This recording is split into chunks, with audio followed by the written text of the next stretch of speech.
सिर्फ DD news पर।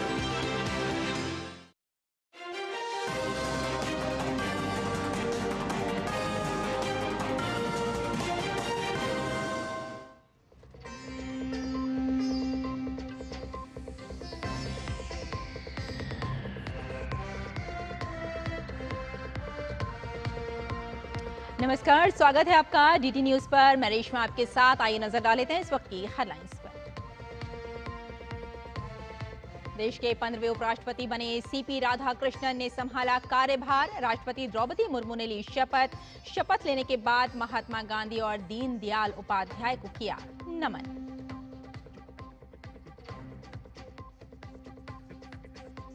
प्रधानमंत्री आज अंतर्राष्ट्रीय पांडुलिपि सम्मेलन में ज्ञान भारतम पोर्टल का करेंगे लॉन्च। सम्मेलन का उद्देश्य भारत की अद्वितीय पांडुलिपि संपदा को पुनर्जीवित करना।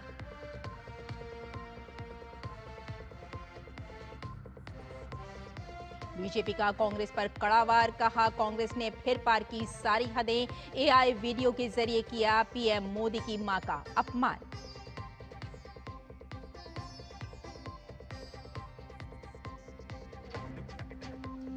नेपाल में अंतरिम सरकार के गठन की कवायद तेज। देर रात राष्ट्रपति और स्पीकर के बीच मौजूदा हालात पर हुई चर्चा।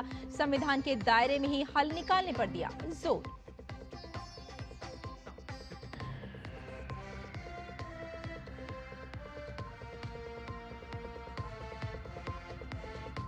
और भारत के लिए नियुक्त अमेरिकी राजदूत सर्जियो गोर ने भारत अमेरिका को बताया रणनीतिक साझेदार। कहा, दोनों देशों के बीच जल्द होगी ट्रेड डील। मार्को रूबियो ने की सर्जियो के बयान की सराहना।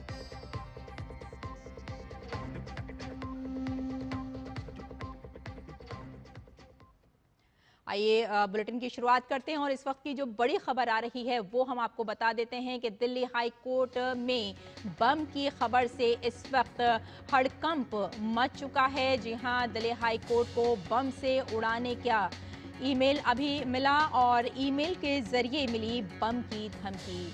आपको एक बार फिर से बता देते हैं कि दिल्ली हाई कोर्ट में बम की खबर से हड़कंप मच चुका है। धमकी के बाद एक हिस्से को पूरी तरह से खाली करवा लिया गया है और पुलिस जांच में जुटी हुई है। इस वक्त की ये बड़ी खबर हम आप तक पहुंचा रहे हैं। दिल्ली हाई कोर्ट में बम की खबर से हड़कंप मच गया है और दिल्ली हाई कोर्ट को बम से उड़ाने की धमकी दी गई है और ये धमकी ईमेल के माध्यम से दी गई है। और इस धमकी के बाद आपको एक बार फिर से बता देते हैं कि उसके एक हिस्से को खाली भी करवा लिया गया है। और इसी खबर पर हमारे साथ जुड़ गए हैं हमारे संवाददाता विकास सारथी। सीधे उनके पास चलते हैं। विकास, जिस तरह से हम देख रहे हैं कि इस वक्त की ये बड़ी खबर है, दिल्ली हाई कोर्ट को बम से उड़ाने की धमकी दी गई है ईमेल के माध्यम से, आपसे पूरी जानकारी लेना चाहेंगे। बिल्कुल, कुछ देर पहले, लगभग आप कहें कि 1 घंटे पहले, एक दिल्ली हाईकोर्ट में जितने कोर्ट चल रहे थे अचानक से उनका कामकाज रोक दिया गया और उन सभी को खाली कराया गया। और थोड़ी देर बाद ही पता चला कि एक थ्रेट मेल आया है। जो हाईकोर्ट के ऑफिशियल्स हैं, कई ऑफिशियल्स को एक मेल आया है। इसमें कई तरह की बातें कही गई, हालांकि बहुत ही इनकोहेरेंट है। क्या उसमें स्पष्ट तौर पर कुछ बात समझ नहीं आ रही कि वो कहना क्या चाहते हैं मेल के जरिए, लेकिन ये जरूर है कि उसमें 3 बम रखे होने की एक धमकी दी गई है। जिसके बाद दिल्ली पुलिस एक्शन में आई और जो कोर्ट्स हैं उनको खाली करा लिया गया था। कॉर्डन ऑफ कर दिया है, वहां पर लोगों को जाने नहीं दिया जा रहा है। और जो एक नॉर्मल प्रोटोकॉल होता है जिसमें बॉम्ब डिस्पोजल स्क्वाड बुलाई जाती है, स्निपर डॉग्स बुलाए जाते हैं, यही सब पुलिस की तरफ से की जा रही है। यहाँ पर देखें कि काफी भीड़ भाड़ रहती है और 35 से ज्यादा कोर्ट हैं दिल्ली हाई कोर्ट में, जो जज बेंच बैठती हैं, तो काफी भीड़ भाड़ वाला इलाका है, बहुत सारे रूम्स हैं। तो एक लंबी कार्रवाई चलेगी पुलिस की तरफ से कि कहीं पर इस थ्रेट को लेकर के क्या ये वाकई में कोई इसमें सीरियसनेस है या किसी ने शैतानी की है।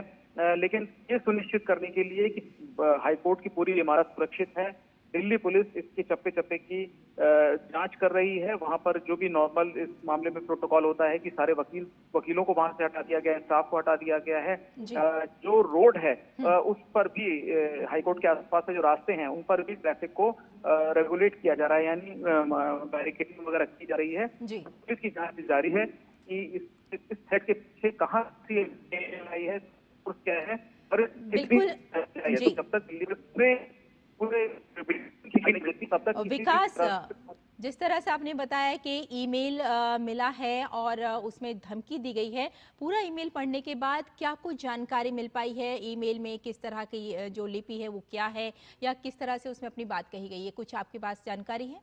देखिए, ईमेल का जो कंटेंट है, जैसा मैंने कहा, वो बहुत ही इनकोहेरेंट है। यानी जी। वो मेल क्या कहना चाहते हैं कुछ स्पष्ट नहीं हो रहा है। उसमें राजनीतिक बात, उसमें जिहाद की बातें भी लिखी हैं और इन सब चीजों को कुछ आरोप लगाए हैं। और जो मुख्य बात है वो ये कहा गया है कि 3 बम हाईकोर्ट में रखे हैं। हालांकि उसमें दिल्ली हाईकोर्ट शब्द का इस्तेमाल नहीं किया गया, लेकिन जो ऑफिशियल्स हैं दिल्ली हाईकोर्ट के, उनको वो मेल मिला है। तो जी। स्पष्ट है कि दिल्ली हाईकोर्ट को ही धमकी दी गई है। जब तक पूरा इलाका, पूरा जो बिल्डिंग है, यहाँ पे कई रूम्स हैं, बहुत सारे कोर्ट्स हैं, जब तक सब की छानबीन नहीं हो जाती और पुलिस कोई क्लियरेंस नहीं दे देती, तब तक यही स्थिति रहेगी। वहां किसी को जाने नहीं दिया जाएगा। और अब ये लगता है कि आज दिल्ली हाईकोर्ट का कामकाज अब नहीं हो पाएगा, जी। क्योंकि जैसे ही कोर्ट सब स्टार्ट हुई थी, उसके बाद ही अफरा तफरी वहां पर मच गई। बिल्कुल, बॉम्ब स्क्वाड वहां पहुंच चुका होगा, पुलिस भी सतर्क नजर आ रही है। तो क्या अभी तक कुछ बॉम्ब वगैरह कुछ वहां पर मिल पाया है? देखिए, दिल्ली पुलिस की तरफ से अभी ऐसी कोई जानकारी नहीं दी गई है।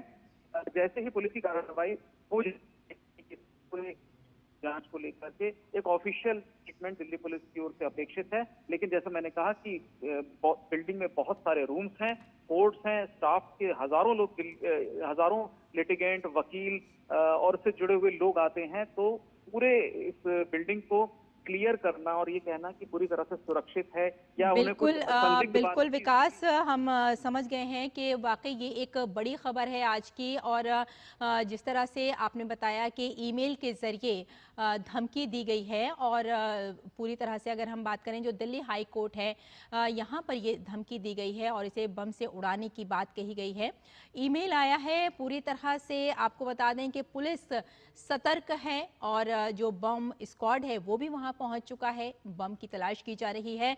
और जो हिस्सा है दिल्ली हाई कोर्ट का, उसको खाली करा लिया गया है। एक हिस्से को, लोगों को वहां से कहा गया है कि आप दिल्ली हाई कोर्ट से इस वक्त बाहर चले जाएं, ताकि बॉम्ब का जो एक निरीक्षण है या बॉम्ब को जो ढूंढा जा रहा है उसे ढूंढा जा सके। और उसके बाद ही, पूरी तरह से निरीक्षण के बाद ही, पूरी तरह से जब जानकारी मिल पाएगी, उसके बाद ही ये पता चल पाएगा कि ये कोई फेक तो मेल नहीं है या इसमें कितनी सच्चाई है। क्योंकि आमतौर पर ऐसा कई बार हो चुका है कि जब ईमेल मिलता है तो उसके बाद पता यही चलता है कि ये जो मेल आई है ये फेक मेल थी या फिर इस तरह से। एक बार फिर विकास हमारे साथ जुड़ गए हैं, सीधे विकास के पास चलते हैं। विकास, इस वक्त की ये बड़ी खबर आ रही है, हाईकोर्ट को बम से उड़ाने की धमकी दी गई है। और खास बात यह है कि जिस तरह से आपने बताया कि मेल मिल चुका है, लेकिन जो मेल है उसकी जो लिपि है या वो क्या कहना चाह रहा है, ये कुछ समझ में नहीं आ रहा है। बाकी अगर हम बात करें सिक्योरिटी पॉइंट ऑफ व्यू से, तो इस वक्त वहाँ किस तरह की सिक्योरिटी दी गई है? देखिए, दिल्ली हाईकोर्ट वैसे ही अपने आप में काफी सिक्योर बिल्डिंग मानी जाती है। वहां पर बेवजह लोगों का आना जाना नहीं होता। यहाँ तक कि क्लाइंट भी केवल वही प्रवेश कर सकते हैं जिनको कि वकील जिनकी पहचान करते हैं, शिनाख्त करते जी। हैं। तो बहुत ही रेगुलेटेड एक पूरा प्रोसीजर है। और दूसरी बात ये कि जो इस तरह की अफवाहें दिल्ली हाईकोर्ट को लेकर के पहले भी हमने देखा है कि आई हैं, और आमतौर पर ये थ्रेट जो मिले हैं वो फेक कॉल्स ही या फेक मेल्स ही मिले हैं। आज जो मेल आया है उसमें भी 3 बम होने की बात यहाँ पर कही गई कि दिल्ली हाईकोर्ट में 3 बम रखे हुए हैं। जी। और जो बातें कही गई हैं, मैं पहले जैसे कह रहा था कि कुछ बहुत स्पष्ट नहीं है, उसमें राजनीतिक बयानबाजी भी है।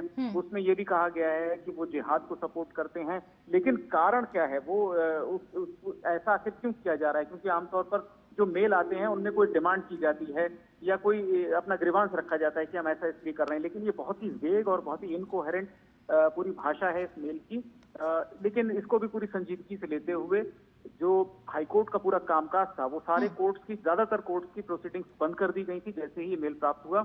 और उसके बाद दिल्ली हाईकोर्ट ऑफिशियल्स को ये मेल गया था, दिल्ली पुलिस एक्शन में आई है। उसके बाद जो हम स्टैंडर्ड प्रोसीजर देखते हैं कि इलाके को खाली कराना, बॉम्ब डिस्पोजल स्क्वाड को बुलाना, स्निफर डॉग्स को बुलाना, ये बिल्कुल, सारी कार्रवाई दिल्ली पुलिस यानी अभी करती है और वही निरीक्षण सब किया चल रहा है। जाएगा, कार्यवाही की जाएगी और उसके बाद ही कुछ और जानकारी मिल पाएगी कि जो मेल आया है उसमें जिसने मेल किया है वो क्या कहना चाहता है, क्योंकि वो भी कुछ क्लियर नहीं हो पाया है। बहुत बहुत शुक्रिया हमारे साथ विकास सारथी जुड़ने के लिए और इस पूरी जानकारी के लिए।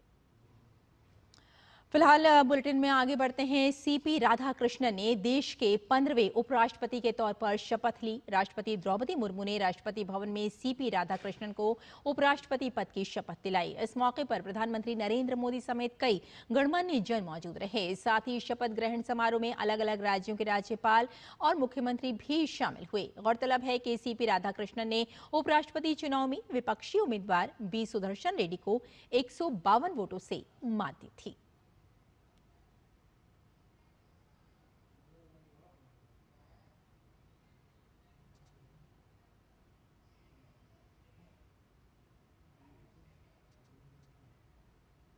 शपथ ग्रहण करने के बाद उपराष्ट्रपति सीपी राधाकृष्णन राजघाट गए और राष्ट्रपिता महात्मा गांधी को पुष्पांजलि अर्पित की।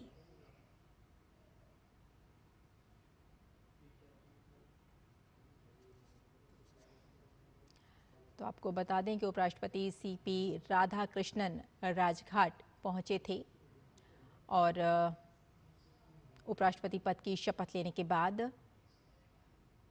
महात्मा गांधी को नमन किया और राजघाट जाकर श्रद्धांजलि अर्पित की सीपी राधाकृष्णन ने। और राजघाट पर पुष्पांजलि अर्पित की और उपराष्ट्रपति पद की शपथ लेने के बाद सीपी राधाकृष्णन ने डीडीयू पार्क जाकर पंडित दीनदयाल उपाध्याय को पुष्पांजलि अर्पित की। राजघाट पर महात्मा गांधी को पुष्पांजलि अर्पित करने के बाद सीपी राधाकृष्णन आगे गए और उसके बाद उन्होंने पुष्पांजलि अर्पित की। इस वक्त ये जो आप तस्वीरें देख रहे हैं, ये तस्वीरें बता रही हैं कि नवनिर्वाचित उपराष्ट्रपति सीपी राधाकृष्णन पुष्पांजलि अर्पित कर रहे हैं।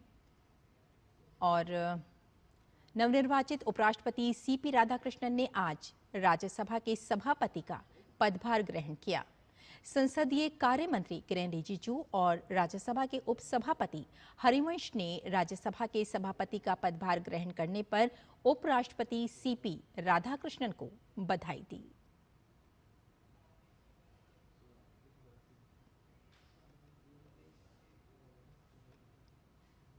वहीं नवनिर्वाचित उपराष्ट्रपति सीपी राधाकृष्णन ने शपथ ग्रहण करने के बाद संसद परिसर में पेड़ लगाकर प्रेरणा स्थल पर श्रद्धांजलि अर्पित की।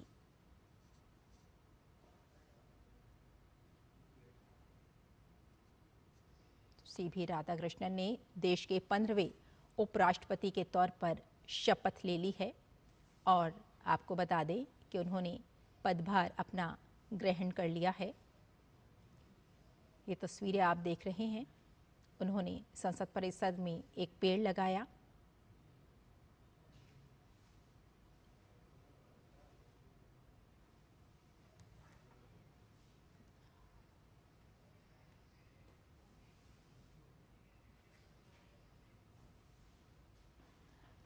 तो एक बार फिर हम आपको बता दें कि देश के 15वें उपराष्ट्रपति सीपी राधाकृष्णन शपथ ले चुके हैं, पदभार संभाल चुके हैं। अब इनके राजनीतिक सफर की बात की जाए तो 1974 में भारतीय जनसंघ में शामिल, 1996 में भाजपा तमिलनाडु के सचिव नियुक्त किए गए और इसके बाद 1998 की बात करें तो कोयम्बटूर से सांसद भी चुने गए और फिर डीएमके के विरुद्ध 1.5 लाख से ज्यादा वोटों से जीत हासिल की थी सीपी राधाकृष्णन ने और 1999 में कोयम्बटूर से दोबारा सांसद चुने गए थे। सीपीआई के विरुद्ध 55,000 वोटों से जीत दर्ज की थी। 2003 की बात करें तो संयुक्त राष्ट्र सभा में संबोधन भी हुआ और 2004 में तमिलनाडु भाजपा अध्यक्ष के तौर पर रथ यात्रा भी निकाली थी सीपी राधाकृष्णन ने और भाजपा अध्यक्ष के तौर पर रथ यात्रा निकालने के बाद 93 दिन में 19,000 किलोमीटर की रथ यात्रा की थी। 2023 में झारखंड के राज्यपाल नियुक्त किए गए। पहले 4 महीने में झारखंड के सभी 24 जिलों की यात्रा की और उसके बाद जुलाई 2024 तक तेलंगाना के राज्यपाल रहे। जुलाई 2024 में पुडुचेरी के उपराज्यपाल का कार्यभार संभाला और 31 जुलाई 2024 से उपराष्ट्रपति बनने तक महाराष्ट्र के राज्यपाल रहे और इसके बाद ताइवान के लिए पहले संसदीय प्रतिनिधि मंडल के सदस्य भी रहे। तो सीपी राधाकृष्णन ने देश के 15वें उपराष्ट्रपति के तौर पर शपथ ले ली है, अपना पदभार भी ग्रहण कर लिया है। आगे बढ़ते हैं। बिहार में कांग्रेस की ओर से पीएम नरेंद्र मोदी की मां से जुड़े एआई वीडियो के जारी होने के बाद नया विवाद खड़ा हो गया है। कांग्रेस के इस वीडियो को लेकर बीजेपी ने कड़ी प्रतिक्रिया दी है। बीजेपी ने इस वीडियो को पीएम की मां, महिलाओं और गरीबों का अपमान बताया है। केंद्रीय मंत्री गिरिराज सिंह ने कहा कि राहुल गांधी खुद की मां का सम्मान नहीं करते हैं तो दूसरों की मां का कैसे सम्मान करेंगे। ऐसे लोगों को सामाजिक ही नहीं, कानूनी रूप से सजा मिलनी चाहिए। राहुल गांधी अब इतना नीचे गिर गए हैं जैसे उनकी नकली मां है। उनको न मां का इज्जत का, अपने मां का इज्जत का ख्याल नहीं है, तो दूसरे की मां को कहां से वो सम्मान करेंगे। ये एआई पर मोदी जी के मां को इस ढंग से, इन पर तो फ्रॉडिज्म का केस होनी चाहिए, जांच होनी चाहिए और ऐसे लोगों को सामाजिक रूप से नहीं, कानूनी रूप से ऐसा सजा मिलनी चाहिए। ये कोई मतलब है? छी छी डूब करके मर जाओ। बिहार के उप मुख्यमंत्री विजय कुमार सिन्हा ने एआई जनरेटेड वीडियो पर प्रतिक्रिया देते हुए कहा कि बिहार कांग्रेस बिहार की संस्कृति और संस्कार से दूर जा चुकी है। ये अराजकता का प्रतीक है। इस तरह की मानसिकता भारतीय संस्कृति और संस्कार में कभी स्वीकार नहीं होगा। इसका जवाब जनता देगी और उन्हें सबक सिखाएगी। बिहार कांग्रेस बिहार के संस्कृति संस्कार से दूर जा चुका है। ये अराजकता का प्रतीक है। ये पूरी तरह से जंगल राज के पाठशाला में ज्ञान प्राप्त किए हुए लोग हैं। ये जंगली लोग हैं और इस तरह की मानसिकता भारतीय संस्कृति और संस्कार में कभी स्वीकार नहीं होगा। जनता मालिक है, इसका जवाब देगा। ऐसे मानसिकता के लोगों को जनता सबक सिखाएगी। भाजपा सांसद राधा मोहन दास अग्रवाल ने कांग्रेस पर निशाना साधते हुए कहा कि पार्टी डीप फेक तकनीक का इस्तेमाल कर फर्जी वीडियो बना रही है। उन्होंने आरोप लगाया कि ये पूरे देश को गुमराह करने और देश की माताओं का अपमान करने की कोशिश है। बिहार की राजनीति में एक और तो कांग्रेस माननीय प्रधानमंत्री को मां की गालियां दिलवाती है और जब उतने से भी उनका पेट नहीं भरा तो आर्टिफिशियल इंटेलिजेंस और डीप फेक का प्रयोग करके इस प्रकार के नकली फर्जी वीडियोस बना करके पूरे देश को भ्रमित करने का और देश की माताओं को अपमानित करने का काम कर रही है। वहीं राजस्थान भाजपा प्रदेश अध्यक्ष मदन राठौड़ ने कहा कि कांग्रेस अपना वर्चस्व खो चुकी है और अब वो घटिया हथकंडे अपना रही है। कांग्रेस ने अपने स्टेट हैंडल पर जो वीडियो अपलोड किया वो बेहद निंदनीय है। कांग्रेस बिल्कुल हाशिए पे आ गई है और अपना वर्चस्व खो चुकी है। कांग्रेस समाप्त प्राय हो गई है। अब वो ओछे हथकंडे अपना रही है। कभी मोदी सरनेम को लेकर के और गालियां बोलना, अभी अभी कांग्रेस के खुद के स्टेट हैंडल पर और उन्होंने और माँ को लेकर के और सपना दिखा करके और मिमिक्री की है। ये भी अत्यंत निंदाजनक है। कांग्रेस ने जो कुछ भी इस प्रकार का निंदनीय कृत्य किया है उसकी तो निश्चित रूप से समाज भी निंदा करेगा और कांग्रेस को इसका सबक भी सिखाएगी जनता। बीजेपी नेता शहजाद पूनावाला ने कांग्रेस पर आरोप लगाते हुए कहा कि कांग्रेस पार्टी अब गांधीवादी नहीं बल्कि गाली वाली पार्टी बन चुकी है। कांग्रेस पार्टी ने प्रधानमंत्री नरेंद्र मोदी जी को गाली दी, उनकी माताजी को गाली दी। उस पर माफ़ी मांगने के बदले, उसका खंडन करने के बदले राहुल गांधी के इकोसिस्टम ने उसको जस्टिफाई किया।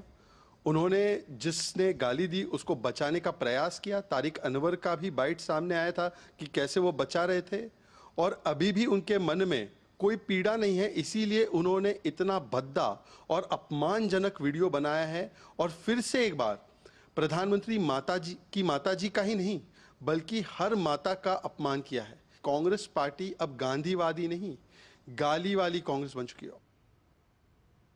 बीजेपी राष्ट्रीय प्रवक्ता सैयद शाहनवाज हुसैन ने कहा कि कांग्रेस बेशर्मी से बाज नहीं आ रही है, वे ओछे आचरण से भी बाज नहीं आ रहे हैं।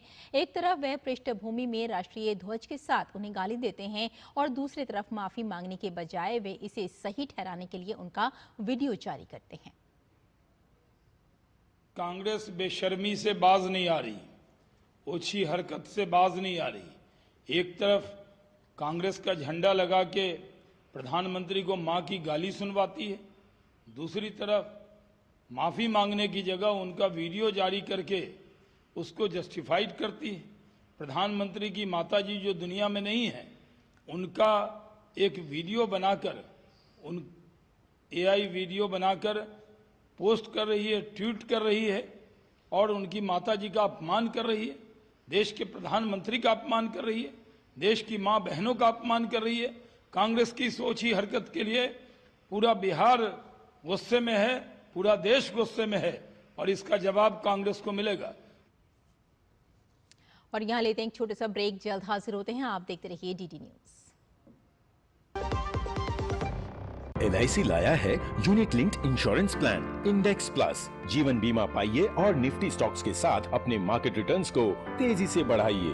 इस अट्रैक्टिव कॉम्बिनेशन के साथ अपना कल सुरक्षित कीजिए। सिर्फ 2500 रुपए मंथली प्रीमियम से शुरुआत कीजिए। आज ही LICindia.in पर जाएं। जब धरती चीर कर निकलता है लोहे का पत्थर और मिलता है मोंगिया के जोश से, फिर तपता है, पिघलता है और बनता है फौलाद। अब होता है सरिया सारी खूबियों के साथ। मोंगिया स्टील, मजबूत देश का मजबूत सरिया।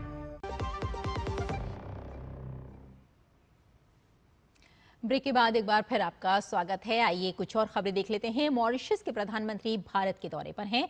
आज उन्होंने काशी विश्वनाथ मंदिर पहुंचकर पूजा अर्चना की। उनका स्वागत करने के लिए उत्तर प्रदेश की राज्यपाल आनंदीबेन पटेल पहुंची थी।